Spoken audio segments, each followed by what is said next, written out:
Apa kabar para pemirsa? Saya Tony Tamsir membawakan Warta Berita PTS. Tanggal 14 Mei Taiwan mencatat 0 kasus COVID-19.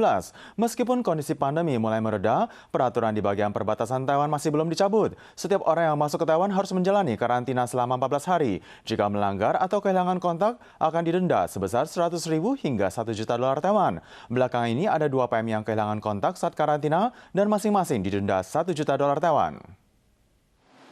Dua PMI saat masuk ke Taiwan melalui Bandara Kaohsiung pada pertengahan bulan Maret tanpa diduga kehilangan kontak, bahkan tidak mematuhi peraturan untuk mengikuti karantina 14 hari.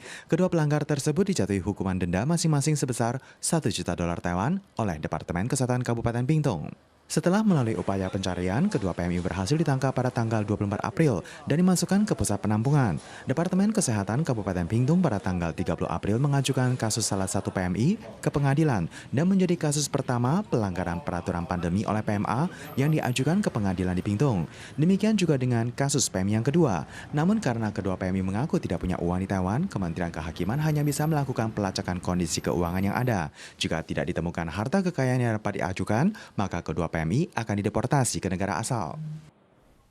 Pandemi menyerang semua sektor perekonomian dunia. Bahkan perusahaan perhotelan Grand Hyatt yang berskala internasional mengumumkan akan memecat 1.300 karyawannya pada bulan Juni mendatang. Sementara Broadway di kota New York juga mengumumkan pembatalan kegiatan di musim panas hingga 6 September.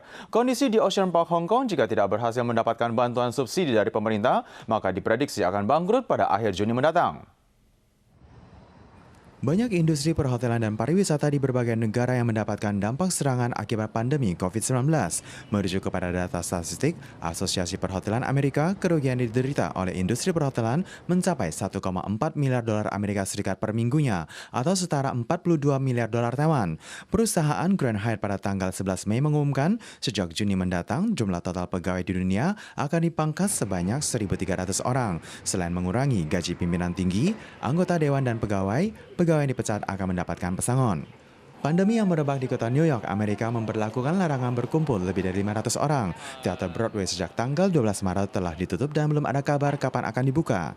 Pertunjukan yang awalnya digelar tanggal 12 April diundur hingga 7 Juni.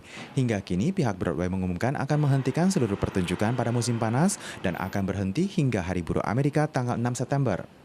Perusahaan lain yang menghadapi kemungkinan bangkrut adalah Ocean Park Hong Kong yang dalam kurun waktu 43 tahun baru pertama kalinya ditutup akibat pandemi. Pihaknya telah 3 bulan tidak mendapatkan pemasukan dan dana tunai yang dimiliki hanya mampu bertahan hingga akhir Juni. Pemerintah Hong Kong segera meminta bantuan dari Dewan Legislatif untuk bisa mendapatkan dana bantuan. Inaugurasi Presiden Tsai Ing-wen akan digelar 20 Mei mendatang. Pihak Tiongkok tanggal 14 Mei mengumumkan akan melakukan latihan militer selama 2,5 bulan di pelabuhan Tangshan dan Qingdang dengan menggunakan artileri yang real sehingga memicu perhatian publik. Media Jepang melaporkan jika pihak Tiongkok akan menggelar latihan militer di perairan Bulatan pada bulan Agustus dan bermaksud untuk merebut Kepulauan Protas. 我当面海区有不明军舰活动，上级命令我舰前出侦察，并跟踪监视。 Kapal induk penghalau musuh milik Satuan AL Tiongkok Kawasan Utara belum lama ini menggelar latihan militer. Latihan menargetkan kapal yang tidak jelas yang masuk ke Satuan Tempur Level 1. Angkatan militer Tiongkok belakangan ini terus melakukan berbagai aksi militer. Media Jepang, Kyodo News, merilis sebuah berita jika Tiongkok berencana akan menggelar latihan militer skala besar di perairan Laut Selatan pada bulan Agustus dan menargetkan untuk merebut kembali Kepulauan Pratas milik Taiwan. 这些潜舰，它要经由台湾南部的巴士海峡进入东菲律宾海，就是台湾东部的海域，才可以对美国本土发动核攻击。这是一个很重要的一个战略的平衡。